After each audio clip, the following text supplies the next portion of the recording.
Good evening, and welcome to another interview for our Perceptive podcast series here on Game Wisdom.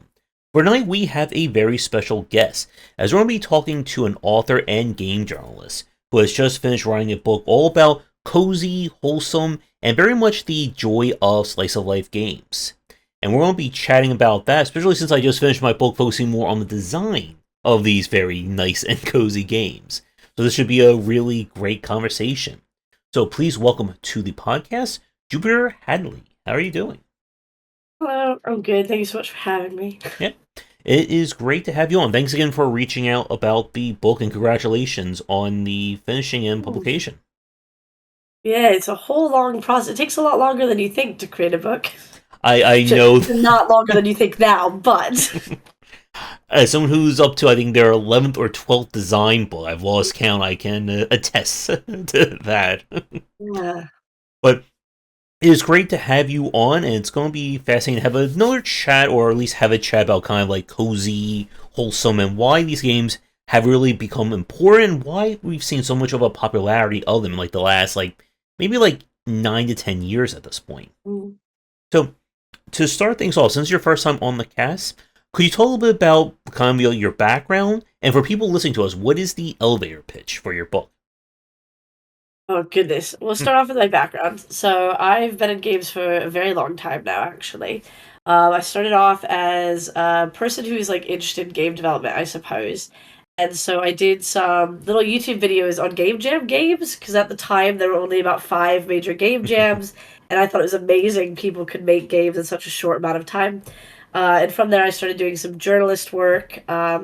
And then got little jobs here and there. I used to be the licensing manager for Armor Games, so when browser-based games were a thing that could be licensed, I would license your game for their platform. I've done work in the Roblox gaming space where I'm a community manager for a Roblox game studio, which is sort of the newer age of technology.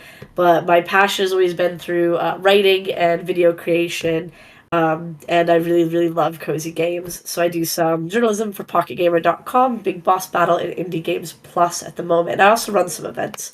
It's one of those things where if you work in games, you have lots of different jobs to even out rent, basically. Mm-hmm. But also there's just lots of wanting to do everything. Mm-hmm. My elevator pitch for my book, I haven't actually thought about that. I'm still like awe that it's printed in here. You know what I mean? I can explain to you what it is, but it's not a very good elevator pitch. Like, I'd criticize the heck out of this if someone was pitching their game like I am pitching my book. But the concept is 50 slice of life adventure games, and each chapter in the book showcases a short description on that specific game, and then the majority of it is a diary entry from the point of view of the character mid game. And what that means is if the game itself is a very story based game, it'll be in the sort of way that that character speaks, using the way that that character interacts with the world. If it is more of a free flowing game where you are the main character, it is just in my voice, as if I lived in that world at my midpoint of playing that game. And I think it's a very interesting read that way. As a games journalist, I'm often paid to write loads and loads of lists. And this book is a list article, isn't it? But the thing about lists is the minute that you finish writing it, it's out of date. And someone else will be hired to update it. So I didn't want an out of date book that had 50 life adventure games, of which would be out of date before it even hit print. I wanted a unique aspect to pull you into each of them. And I hope the diary entry sort of adds more credit and grounds to having it in a book. Mm-hmm. And I can certainly feel that one, because I wrote my design book about Metroidvania design came out 2 months ago, and then of course just as it was about to be published, the Silk Song announcement came out Yes. literally a month later. So that was a great moment. I did preemptively say Silk Song will be announced by the time this book is out, so Mm. I was correct on that one.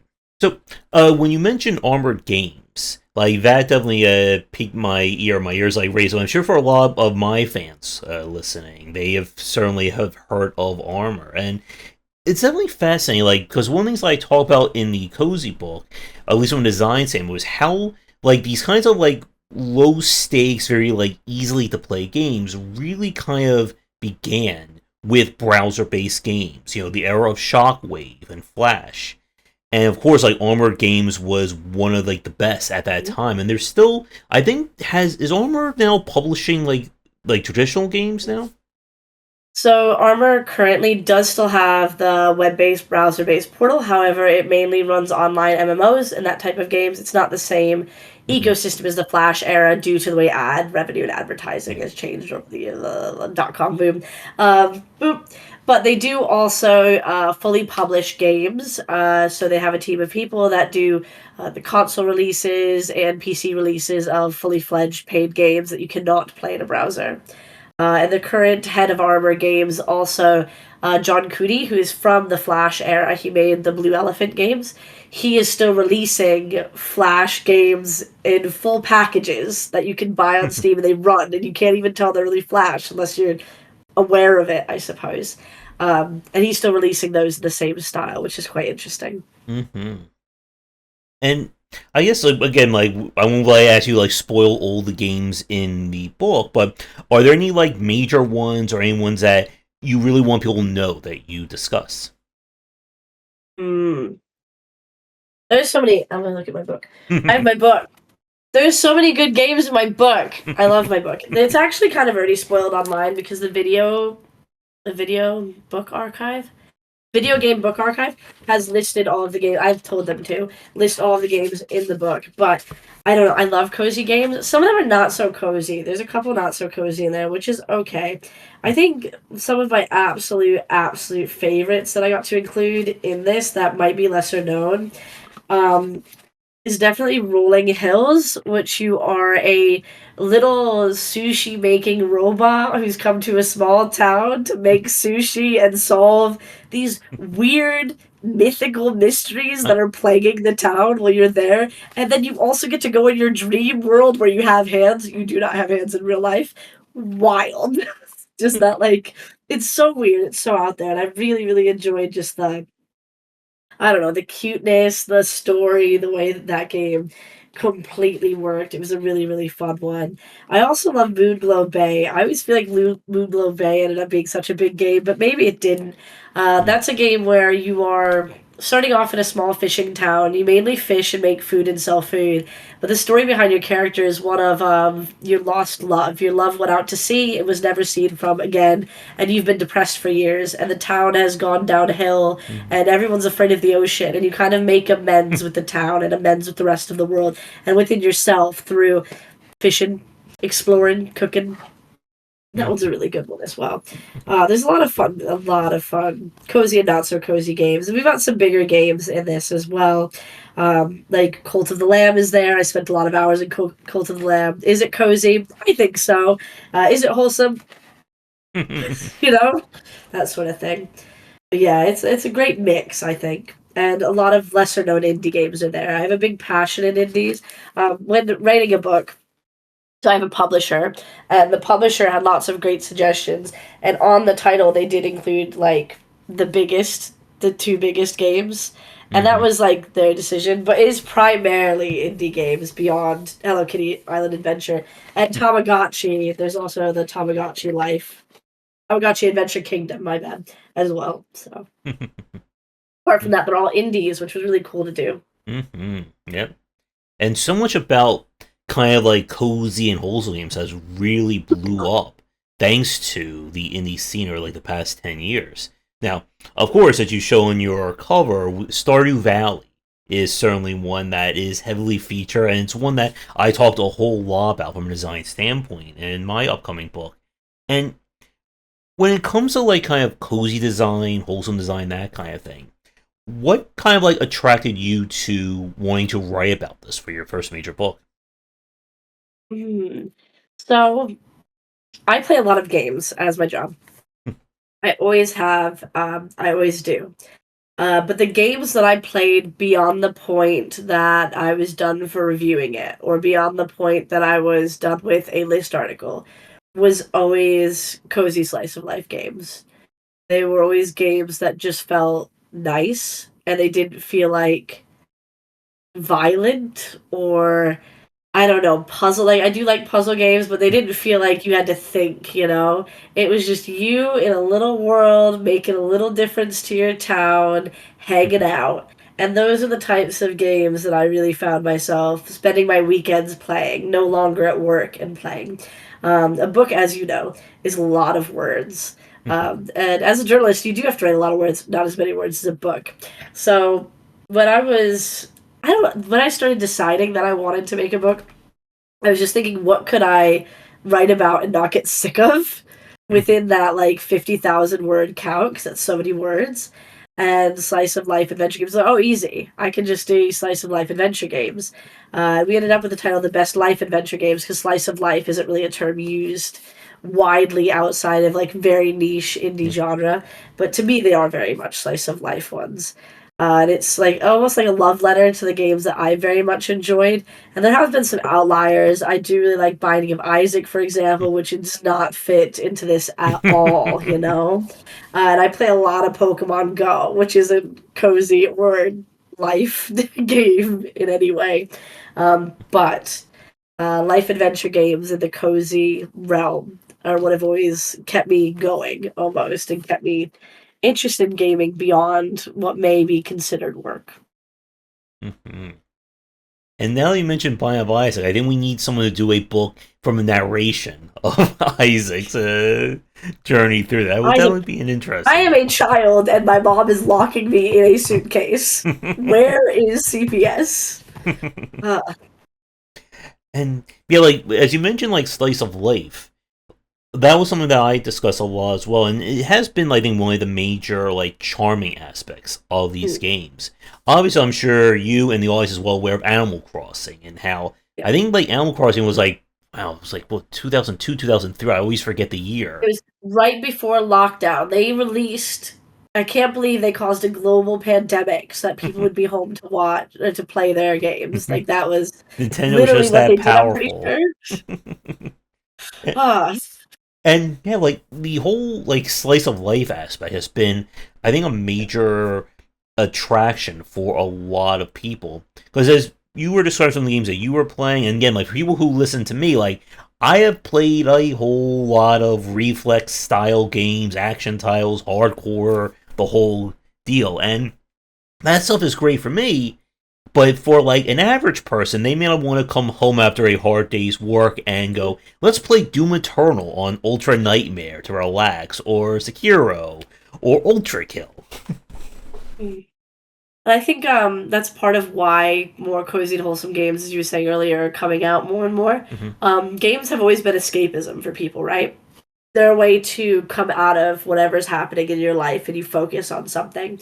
And as we've, I guess, as like people have grown up and they've seen like harsh realities in worlds, or they've had more responsibilities when it comes to just basic things like having to pay rent and having to make sure they have a stable life. And when we see the way the world is sort of changing in some scary ways, having something that is a world that you can almost control and contribute towards and just lose yourself in becomes more and more alluring, I think. Mm-hmm. And with the whole like subject of like wholesome and cozy and the kind of like differences or similarities between them, this was something I had a chance over the summer to talk with Matthew Taylor, who of course started and kind of is the helm of the Wholesome Games Showcase or Wholesome Direct, and his response was that it's very like tricky to kind of like nail down like any like huge differences between like a cozy game versus a wholesome game. So, Yeah. as someone who plays covers and obviously wrote a book about it, what are your thoughts? Do you think there's like anything like very like major or I guess like very specific that if someone is watching or listening to us right now saying I want to make a cozy game or I want to make a wholesome game, like So, something that like yeah. gets them into one of those two? I think originally I would have said that those are just two different words being used by different parts of the world. Some people say wholesome because it's a longer word. Some people say cozy, which is shorter. But in more recent years, as wholesome and cozy have been used as buzzwords and gotten bigger, I've found people describing survival games as wholesome survival games. And I don't think a survival game where you die could in any way be cozy just because of the death element. So I do think that sometimes the wholesome can be a stylistic vibe, whereas cozy is like a feeling you get from the game. Just based on seeing people use it that way. So I've seen people have like a hand drawn or cartoony art style to a survival game and call that a wholesome game. Because it doesn't have like realistic violence or realistic weapons or something like that, and so therefore it'll be wholesome in a way.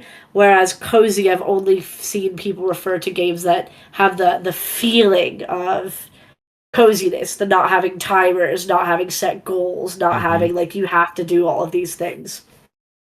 I think that's the major difference at the minute. Although some of it will just be down to length of word. I feel when it comes to like making your press release or your big long title. I Hmm. know some people use them very interchangeably. Yeah. And that's always like, and I guess this is more of a like game journalism point rather than a game design, but there's always like the challenge when it comes to like talking about this stuff. Because some people will use terms like roguelike and roguelite interchangeably, but there are very big differences there. But it's always that challenge of, do you point it out, or does it sound like you're just more or less like hemming and hawing at someone for like not using Yeah. the exact correct descriptor? I think that as games as a medium became more and more accessible for people in different levels of knowledge, people of different levels of age, people in different economic brackets, sticking to these wordings and pointing out when people don't use the right ones can almost feel discouraging. I know that it's something that I don't tend to point out or call people up on, really, just because of how accessible and how many different walks of life people come to. I tend to think that everyone's using the words that they feel best describes what they're seeing or what they're Hmm. experiencing or creating, even. Um, I find it wild that when I was a kid, um, I did not go to school and learn how to make a game in Scratch when I was 8. But nowadays, kids are. And I know Scratch is a real engine, really. It's like just drag and drop, but the fact that they're learning these little things and the fact that anyone can just publish a game on itch or it used to be on Hmm. GameJolt as well, Yeah. without any barriers to entry there. And there are completely codeless engines like Bitsy where you can make you can make all your art in there, you can make everything work just in it, you don't need to learn anything. I think that really changes the way that words are used and the way that people describe things, just based on not having the sort of deeper knowledge needed, which I don't necessarily think is a bad thing either. Hmm. Yeah. And that I think has been like one of the best things, like from my perspective, kind of when I started doing Game Wisdom, this was back in like 2010, and I started doing more interviews back in 2012. Like that was like really at the beginning of the indie scene, and being able to really watch it blow up over the past like now 15 years has been just amazing to see how much creativity there is out there. And as you Mm-hmm. said, like you don't need a lot these days to be able to start doing something. You can Mm-hmm. begin with even something as simple as Mario Maker. You mentioned Roblox earlier. There's SDKs for like a GZ Doom. Like in like the last like 5 6 years, we've seen more GZ Doom developed games being released officially on Steam. And again, there was this entire ecosystem of Z Doom and GZ Doom for, I think they've been doing for now over 20 years. Like that, those like smaller communities. But you don't need as much today to start learning game design. And Yeah. it's why I think we've seen so much creativity, that there are people who they just start making whatever the heck they want. Um, you were talking earlier about the challenges of paying rent. We had that game. What was it? Luck Be a Landlord, which the entire thing was slot machine to pay for rent Yep. that blew up. Yeah, I'm not sure that's a completely relatable game. It's definitely a fun concept. Yeah, there is. I guess the gaming industry as a whole, and especially the indie gaming scene, is a passion driven, Yeah. obviously, a passion driven industry. No one needs games. You don't die if you don't have games. And as a result, the people that go into games are passion driven. And with these new tools, with the way the internet has changed over the years, it is way more accessible. So we are seeing more people just make what they want to play, make the random ideas that come to their heads, make the bizarre things that no one's thought of yet. That's sort of the magic of the indie space. Whereas you see a lot of AAA studios remaster their old game for the thousandth time, Mhm. re-release the same shooter that they've already released 20 times, which is always interesting as a choice for such a large medium. Mhm.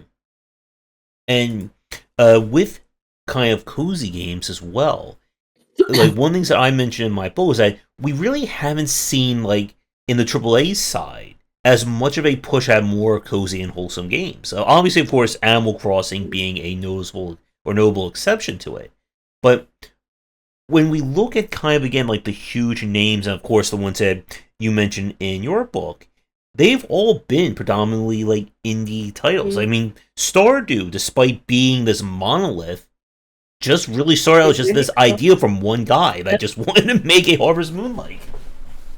yeah. I wonder if that's more of a design reason. Whereas you can sort of regurgitate the same shooters. This is my best example of AAA games. I don't keep up with them. Where you can sort of regurgitate the same shooters over and over again. I do think that cozy games have to have more missions, stories, drive that all have to be interconnected. And maybe there's something to be said about how that's more of a task to take on than some games that would be the same. It's also probably risky for AAA to invest, and there's a lot of I feel issues with the way that AAA does invest in the next games because they already have a functioning IP. It's just iterate on that endlessly, profit, which is fine. It keeps people employed, I suppose. Mhm. Um, but I also feel that there's a lot less passion in AAA. It's people working games, which is very cool. But they tend to be working games either on an IP that they loved as a child, that they somehow got into as an adult, or they're working on someone else's passion project to make investors happy, to make shareholders happy in a company. Um, Mhm. and I do think that there's a lot more creativity that can be found in the indie space that lends itself well to the cozy space. Mhm. Yeah, and when I was talking with Matthew about this, I think he came up with a really good point that what makes a lot of these cozy and wholesome games, to what you were just saying, is that there has to be like a voice to them. There has to be a human connection. And it's very hard to see that if a game is being developed by 300 plus people, all across the globe. If it's being developed by one person or, a team with three or four, you can kind of really get that personal aspect to it. I was playing one of the games I was looking at was Venba, which was kind of like a Indian, kind of a story told through a cooking Indian food, which was a That's really it. solid one. And again, like it's when we get to like this level, it's a game concept like that. I don't think you could pitch to an EA or to a No, it was such a Activision. niche culture as well. Yeah. Like, it's obviously not niche. There's obviously loads and loads of people that have that culture. But the fact that most video games are served towards a Western audience and it was a Hmm. completely different culture that was featured in it is such a risky thing for AAA companies to invest in, isn't it? Hmm. And I think that's what it comes down to is the sort of space that we kind of see in movies sometimes where you're watching like Freakier Friday, a reiteration of Freaky Friday, the newer Mean Girls, like a rendition of Mean Girls. They find a winning formula and then they reiterate it for the next set of people that come in and the next set of people that come in. And that sort of thing, the legacy of it all is easier to get people around than an entirely new concept, which is really a shame because there are so many amazing things created by individuals who, I don't know, aren't IPs that are already Hmm. tried and tested. And I do think a lot of indies, like, imagine if some of them had this AAA budget. Imagine if they did have, like, the workforce behind it. Maybe there could still be one solid voice, but, like, being able to create something bigger and more iterative on that would be amazing for so many of these people. Hmm. And again, it's that kind of challenge. And I guess there's another like game journalism related question for you. It's kind of like that challenge that I've been talking a lot more about with sustainability in the indie space. I'm sure you're aware of like Strange Scaffold, Xavier Nelson, who's been doing a lot of really solid games, or his studio's been doing a lot of like really standout titles, and they've been discussing a lot about how much the budget needs to be a factor when it comes to game development. If you're making like a short form 3 or 4 hour long game, this should not be something that needs 800 people and $5 million budget. And it's very hard, I think, especially like to bring this with like whole cozy and wholesome, about how much should go into one of these games, or how much should you be spending to get a game like this out. Because it's amazing to be able to spend 5-10 years of your life on a single game. It's another matter to be able to live off of the money you would raise for making a game that long. Yes, I do think that the pricing for indie games is very, very tricky. In my lifetime, I've seen indies go from always pitch the amount of money it costs to make your first game and half of the amount to make your second game, to pitch enough that you can pay your bills and hire a person for the development of this game and hopefully get it out on time. And I think that the cost of living has changed a lot in years leading up to now. And obviously, there's been lots of global changes. So when it comes to actually being able to pitch correctly and pitch the amount you need, there's a lot of indies that do ask for huge, huge budgets that won't line up, that investors can't make money back on it, or it's very, very unlikely. And not a lot of indies are, I think, taught about marketing research or the correct way to go about finding the statistics they need on these. I run a thing for Pocket Gamer Connect events called the Big Indie Pitch, and indies basically have 5 minutes to pitch to a panel of judges, and then they move on to the next table and have 5 minutes, repeat, rinse, and repeat. And a lot of them come in with like, I've made a platformer, and in the last year, platformers have made X million, so my game could make slightly less than X million. And it's like, but is the only thing about your game you're a platformer? Or all of these games that made this million, are they just a platformer? Like, what do you mean? And that lack of knowledge and lack of teaching, I think, really hinders the conversation for indies. And this goes back to it being so accessible to make games, and maybe there's not enough information on how you'd actually sustainably make games. That also brings up the concept of Roblox, mentioned a couple of times. Roblox is a live product, isn't it? Kids expect update after update after update, infinitely, for the rest of your life. And so you can't release Stardew Valley and never update it again, can you? That's not the expectation in this day and age. So do indies factor in that they're going to have to put not only bug fixes out, but content, extra content after the release of the game, if it is successful, if it grows a community. They'll have to keep going. Discounting is one of my recent favorites. It was made after I wrote this book, otherwise it would be in this book. I love Discounting. Have you heard of it? Sounds familiar, but I'm pretty sure I did not play it. It's the cozy slice of life shopping game where you also might be the bad guy, but you're definitely not the bad guy. But maybe you're the bad, maybe capitalist, maybe you're the bad guy, maybe it's capitalist. We don't know. Jury's out. That game ended, had a full storyline, a beginning, a middle, and end. It ended. I put it down and I went, wow, this sucks. I love this game and it's over. Stardew Valley would never do this to me. I could play that forever. And I couldn't play this forever because it had such a good story. And I played it before the game was released because I'm a journalist and I get to do those things. Very cool.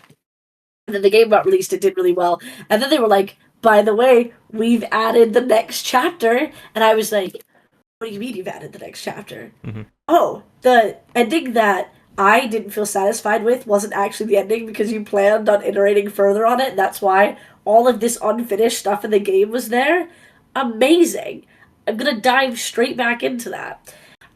But not all indies can afford to think that far ahead, to leave unfinished bits in their game that they're going to add chapters to. And it's unsustainable to think that an indie developer can infinitely update games. And with Stardew Valley, obviously the creator of that has sneak peeked the Chocolate Factory game, which looks so cool, so interesting. When do I get to play it? He's always busy updating Stardew Valley, and I just would like to play his new game at this point. Which I know is like, I'm probably not the only one that thinks that, but maybe I am. It's great that he's still updating Stardew Valley, but at what point does an indie developer decide this is done? I Yeah. move on now. And that's hard. And at what point do they start planning that this won't be done and I will continue it, you know? Oh yeah, and I think that's a really great point, and it's something that I've seen plenty of indie developers have struggled with. That kind of knowledge that if this is my best-selling game, should I just keep adding more and more to it? I'll get more money out of it. A developer I spoke to a lot was Chris Park from Arkan Games, who did AI Wars.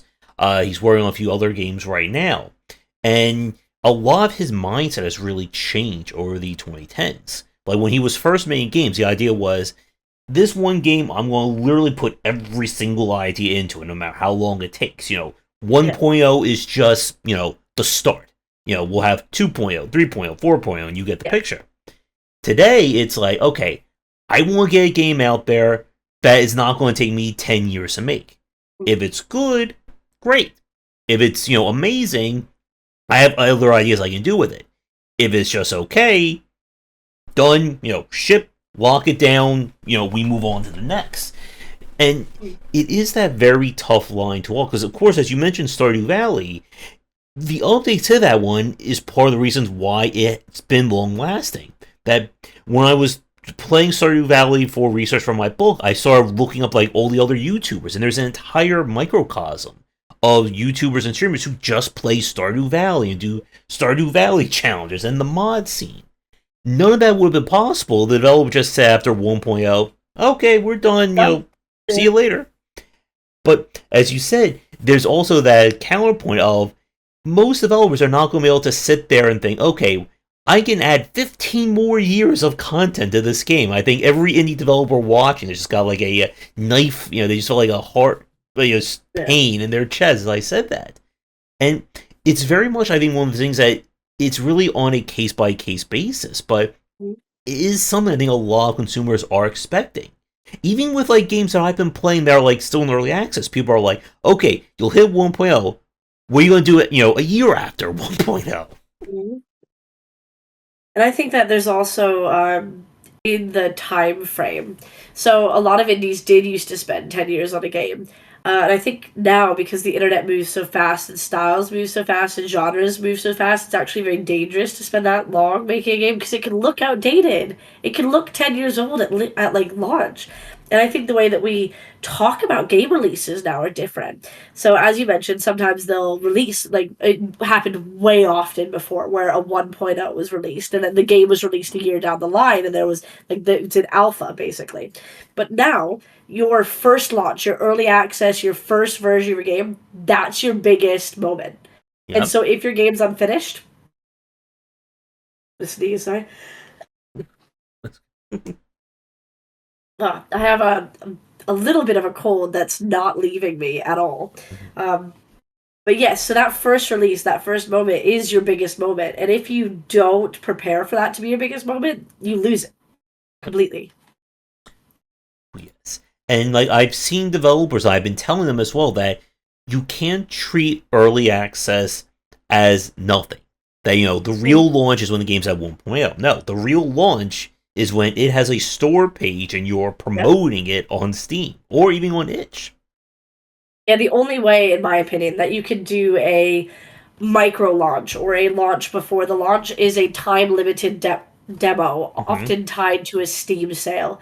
If you put out a demo for a week, probably not a game launch. The minute you have a page with any type of game that people can play that's not time locked to that like week, anything longer, that's your release. Congratulations, you've released. Yeah. And hopefully you sent out some PR. Oh yes, and again, as a game journalist, I'm sure you have seen the nightmares yourself of developers not doing any PR. They wait until the day or the week or even the hour before the game is released, where they start doing marketing. Yep. And I've seen so many developers not fully understand marketing. So I get so many more emails nowadays that are like, "Hi, I'm a single developer," or "Hi, this was made by a team of two. All the games are. I hate to tell you, all of the games are.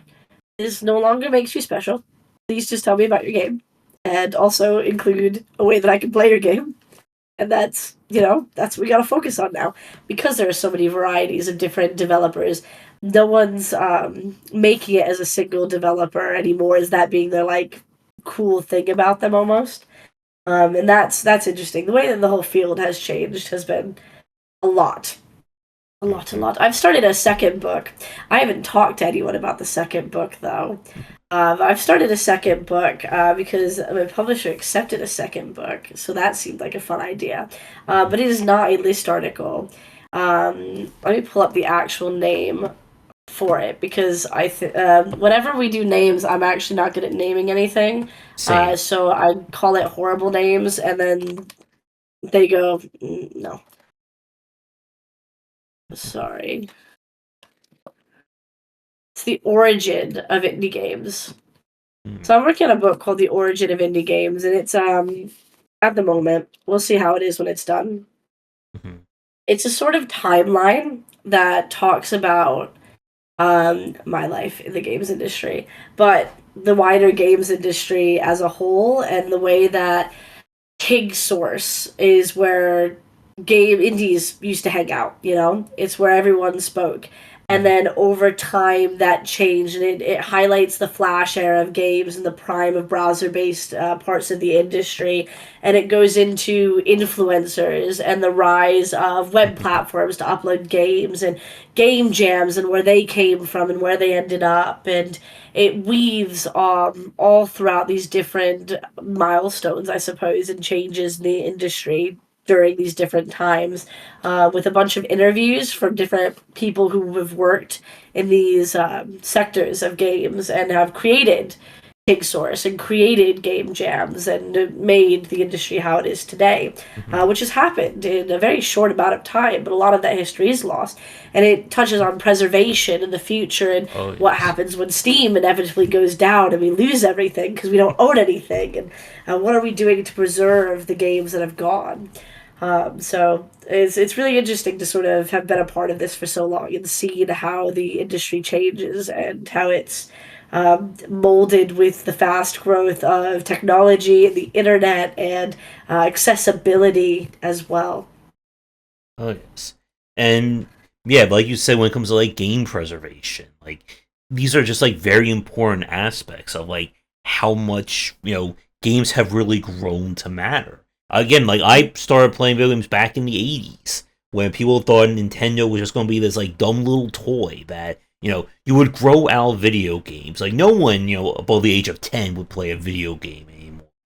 And again, we fast forward to today, and like you said, with the rise of influencers, streamers, Roblox, Minecraft, like you can be very young and play and get into game development. You can be old. You can be. I'm talking to developers, in their 40s and older who are starting to make games. Like it's not an industry that has a expiration date or a time limit, but that also, again, as we said, comes with that challenge of learning all this stuff.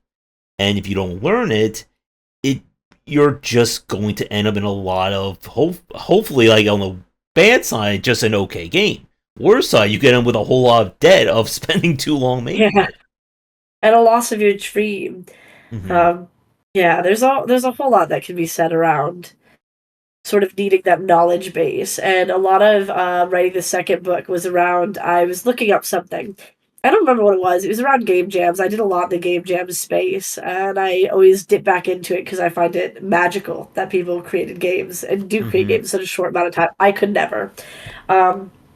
So I dived back in that space, and I'd seen that, and this is no like shade or harshness on other people. I'm sure that it was just misinformed. There was like a PDF published paper that talked about the start of game jams or something, and I was around when the start of, like, I was playing in game jams when the start of game jams were, and the thing was just incorrect. It just didn't include loads of things, which is fine. It was a really niche thing at the time. But it didn't include stuff like the tag jam or the fact that, like, you had to host the game jam. You had to make the website that people could put the games on, or else no one could join the game jam because there wasn't websites like that. And it was Mm-hmm. clearly made by someone who just, like, wrote by someone who just didn't know that the internet wasn't just upload what you want. We have hosting. Like, you had to. I remember when I had worked with someone who won the tag jam, and it was like, so now we have to look up how to make a website. Now we have to look up server costs to host the website. How many entries and how big do you think the files are going to be? Because we need to budget that in us winning this game jam so that the game jam can continue. So, not having that history, I think, and having that lost time, it's just something I don't want to see. And I wrote this first book, and it's a very good book. And in it is a game called Sunshine Days. And by the time this went to like the first edition of Sunshine Days, I was asked to get a couple more pictures. They were like, "Oh, can you just take some more pictures?" And I was like, "Oh, that's no problem at all." And I went back into the game, and there was a big pop up that was like, "This game will be permanently removed in 3 days."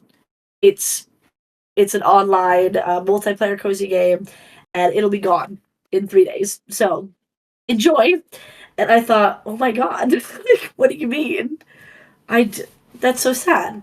And it's gone. But preserved in this book, but it's not. You can't download it or play it now. It's not got the online aspects. It's, you know, it sucks.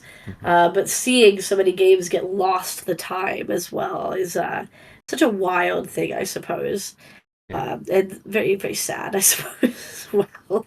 And I don't mean that everyone should know about every single game inside of a genre, but the fact that these like beautiful passion projects made by individuals who maybe just didn't get lucky, maybe just weren't as polished, maybe just didn't send the right emails or have the right launch date, might get lost forever. Yeah. It's hard.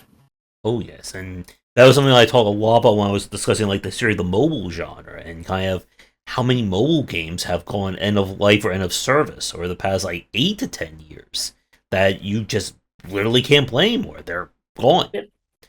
And Original Flappy Bird made a lot of history when he removed his game, and everyone was like, "You can do that? What do you mean it's gone?" Yeah. I guess with like kind of like the indie space, and to bring this back to discussing more about like cozy and wholesome games, we've seen like so many games try to like emulate the success of Stardew.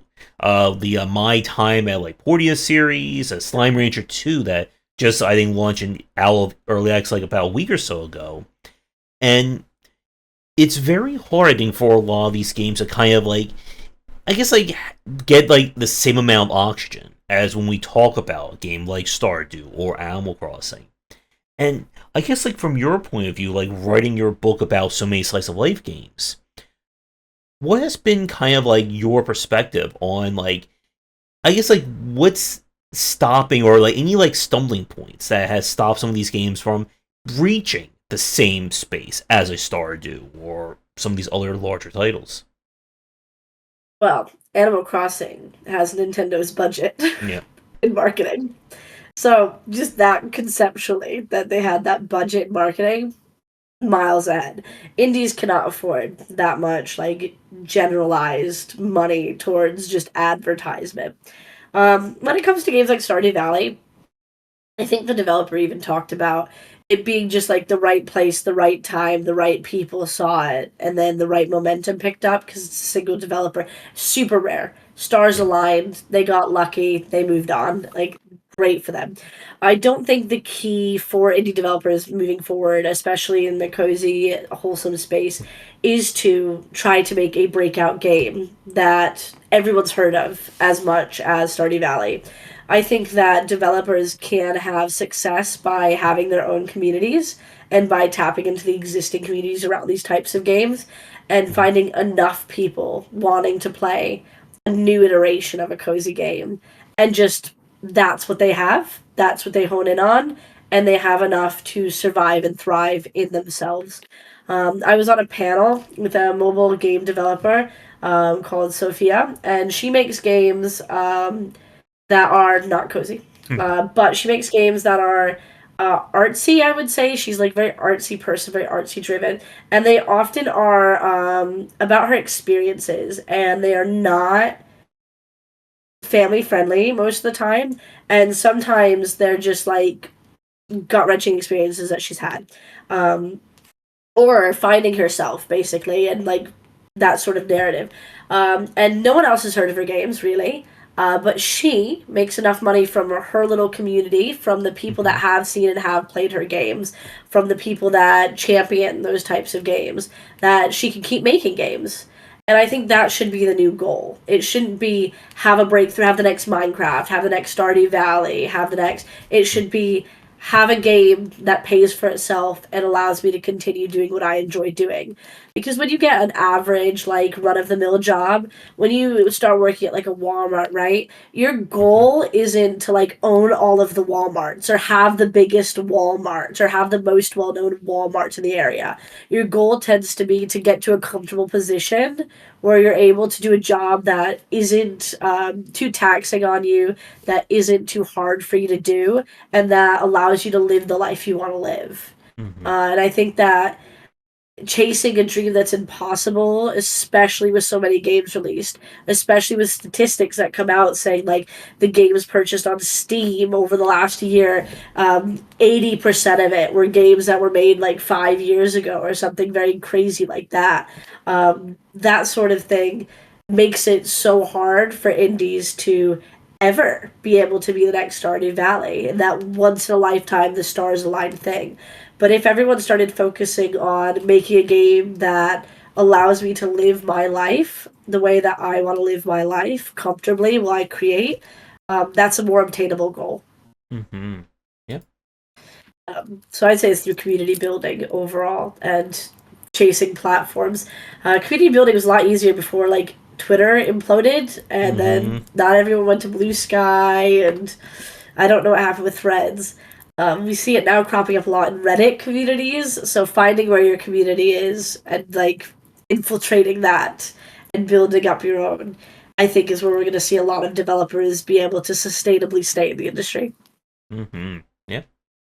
And like to what you just said about like surviving without like having like a major hit, I'm sure you know Jay Burkett, Gray Alien Games, his famous GC talk about that. And like to that very point, his latest game that he's working on, Forbidden Solitaire, that one, has been just doing numbers. Like he was posting like so many people are checking this one out, and it's one of those things where you'll see some people take that message of, oh, just make a horror game, or just, just do solitaire and that'll be your success. But it takes a while, I think, as to your point about community building, to reach the point where your game can have that amount of energy to it. You have that reach with your audience. A favorite of mine is Dave Gilbert from Waggai, who they just did Old Skies this year that I loved. And like he has also built a really nice community of people and supporters who want to see that succeed.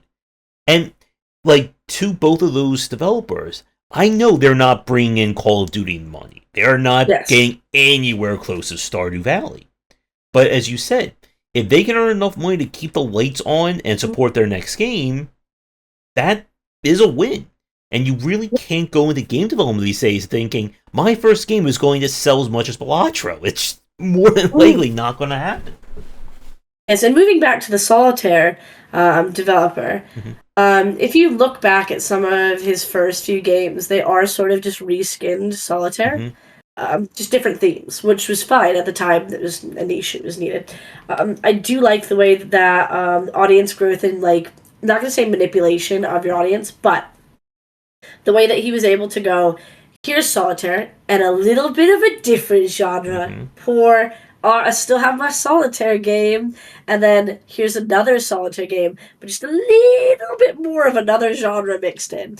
I Mhm. think that is such a clever way to build a community, but also be able to expand exactly what you're creating in a way that moves forward the industry. I'm sure if he was just making reskin, like, here's my Halloween 2025 solitaire backing cards, he wouldn't be as able to create, and also wouldn't feel as fulfilling, to be honest.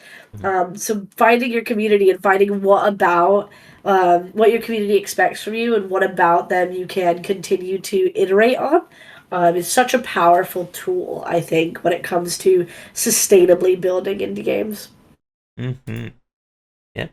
And it's again like to bring this back to what we talk about with cozy and wholesome and being able to like find that voice. That Mm.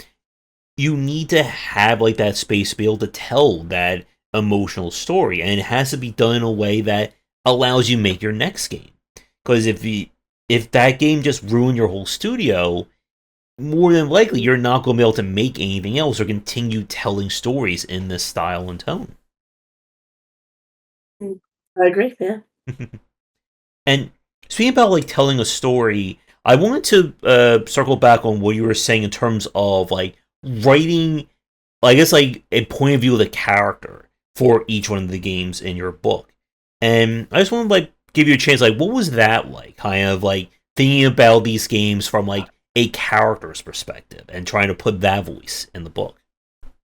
So I am a games journalist, and when you're a games journalist and you fight the AI battle of the current era of the internet, um, you always want to have like personality in your writing because AI is soulless, and so you're not AI if you have personality, and that's like kind of drilled into you in SEO nowadays, which is fine. I've always spoken with lots of exclamation marks in my writing, and I say really too much, and I'm very American for someone who lives in England and writes for British websites, which is fine.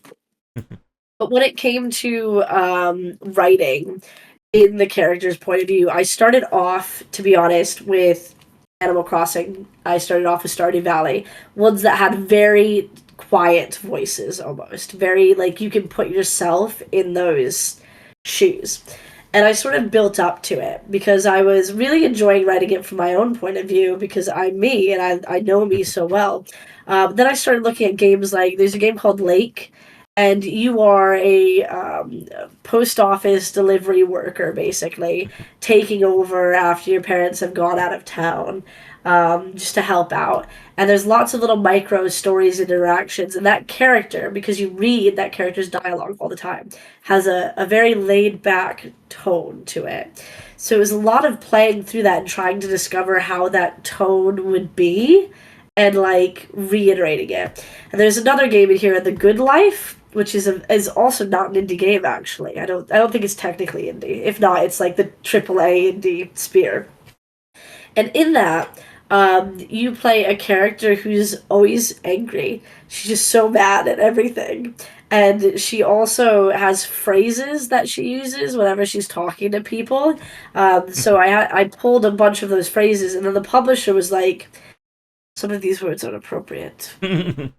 Thoughts?" And I was like, "They're the voice of the character. Thoughts?" And that became the back and forth with that because we weren't really sure about the age demographic, I suppose.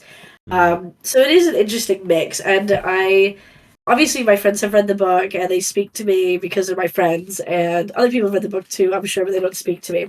And my friend Liam was like, "Yeah, some of these I can tell it's you, and then some of them you really don't sound like you at all." And I was like, "Yeah, that I obviously got better at that then because I started off with just the me ones."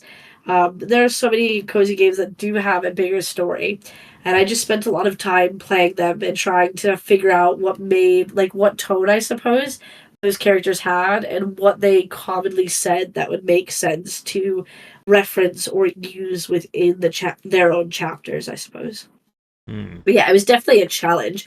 It took a lot of like I've never written like I don't know, imaginary. It's like this is all made up stuff, right? It is gameplay, but when I play the game, I'm not physically in the world fishing. I'm not physically turning into a cat and exploring it, you know?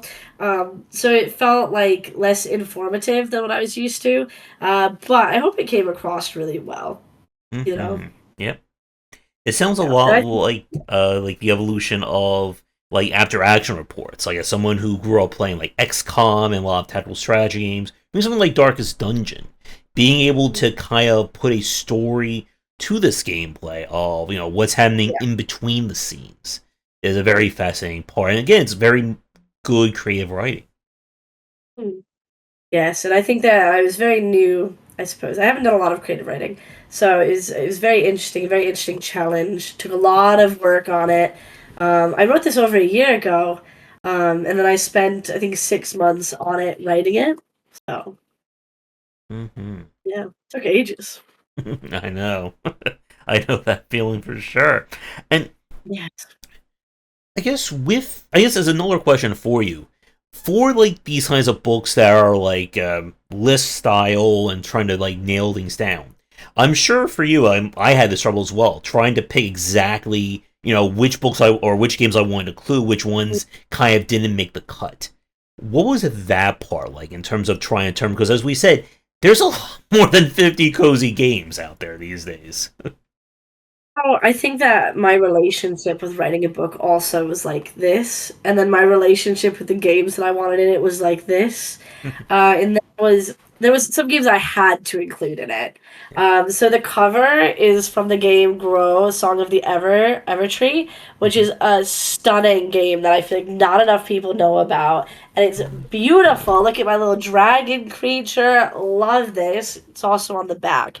Absolutely love that. And so like I knew that needed to be in it. I knew Moonglow Bay needed to be in it.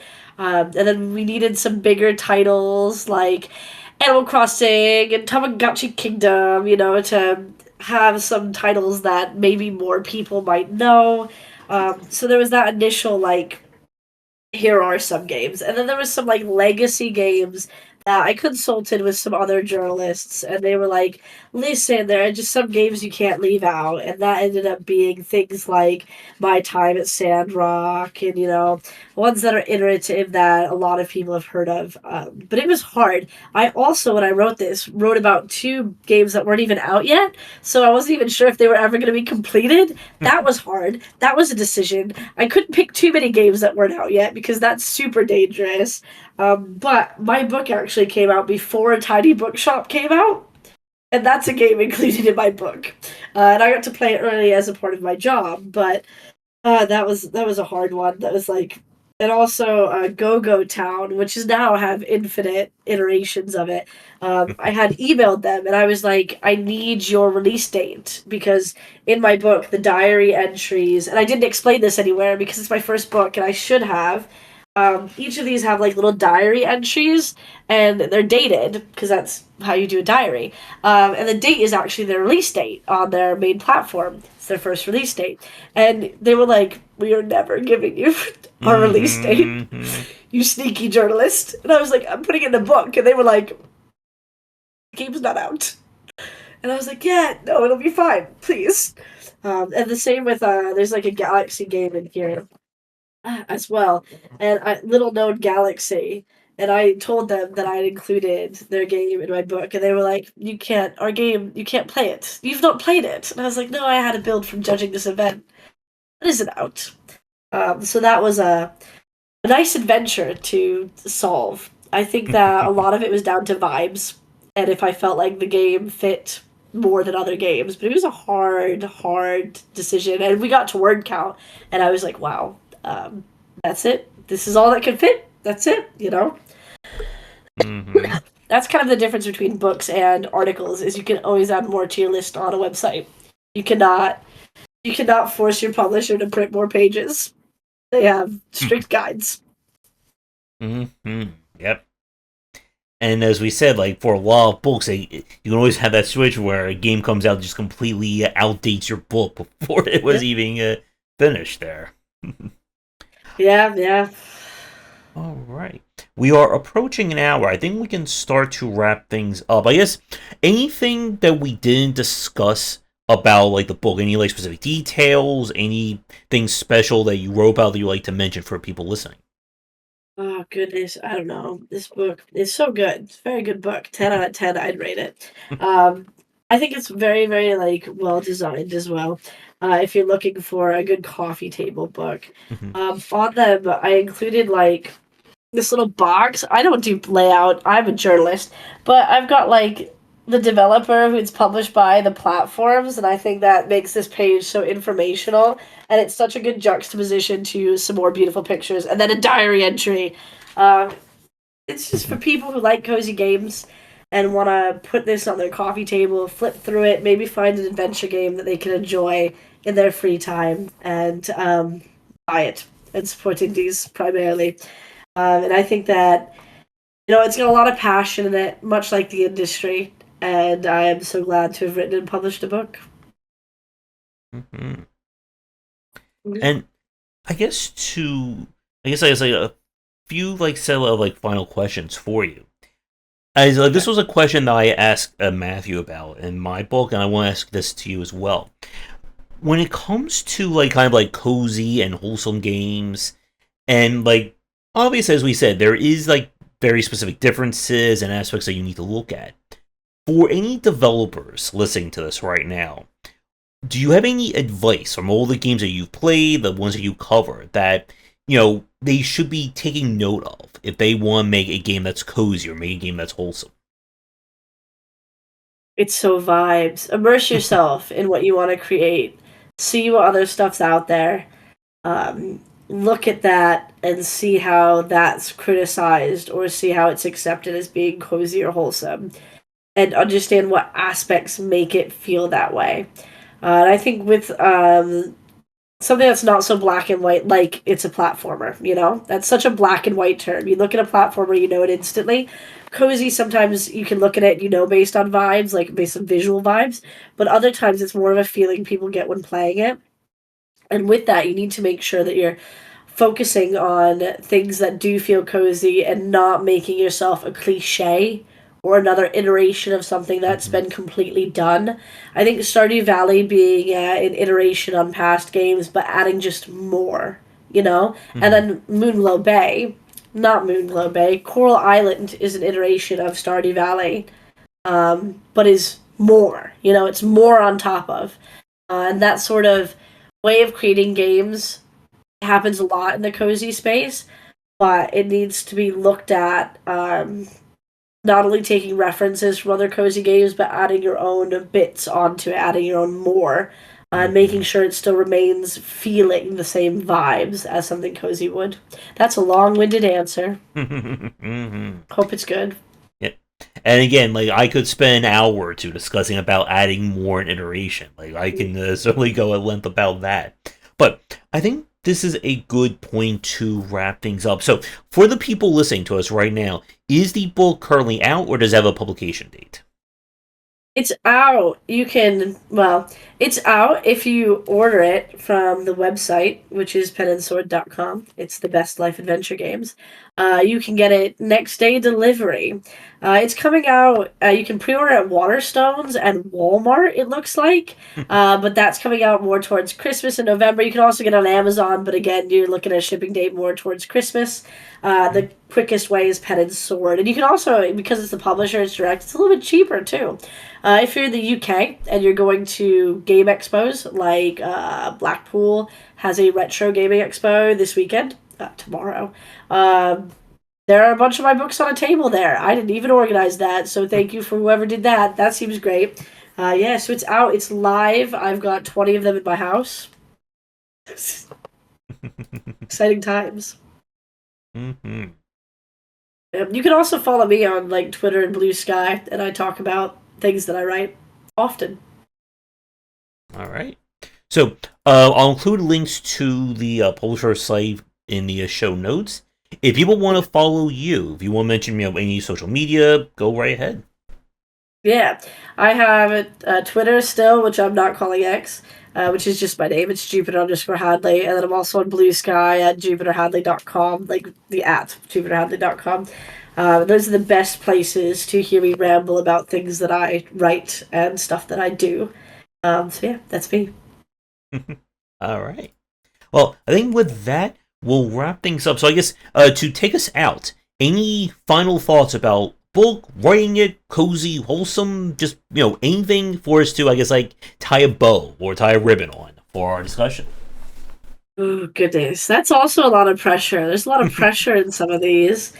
Um, I love the way that the indie gaming space has been able to adapt and change over the years, and I can't wait to see what people continue to create within the wholesome and cozy genre, and what people continue to twist and turn into that feeling and vibe of being cozy. All right. And are there any upcoming cozy games that you're really excited about that you really want to check out? Oh, good. I've just been playing Discounty. I would recommend Discounty. It's out and it's so fun, and they keep adding more chapters, and I will never stop playing now. And they're doing really fun things on their Discord as well. They obviously it's like a game about running a shop, so you're running a superstore, and they're like, oh, the best superstore wins Employee of the Month. But what does the best mean? It could mean you only sell apples, but it looks like a giant apple. So fun the way that they're like making this community to go alongside their game. So I'd recommend Discounty at the minute. All right. Well, with that, Jupiter, I think that is a good point to wrap up. So, again, thank you so much for coming on, and congratulations on the release of the book. Thank you so much for having me. This has been a pleasure. Mm-hmm. Yep. And if you were any more books on design or anything else, again, we could certainly have like a 2 to 3 hour chat about the history of indies and all that at some point in the future. Feel free to reach back out. Yeah, thank you so much. All right. So, for everyone watching, thank you so much for tuning in. Be sure to check out Jupiter's book. If you're interested in me rambling about design on many different genres, check out all my many books as well. You'll find links to everything down below. And as always, if you are a developer or someone in the game industry and want to chat about your work, upcoming game, whatever, please get in touch anyway. I'll be always happy to chat. So, with that, come back for daily discussions on game design here and on game wisdom, where you examine the art and science of games. And until our next discussion, have a great night.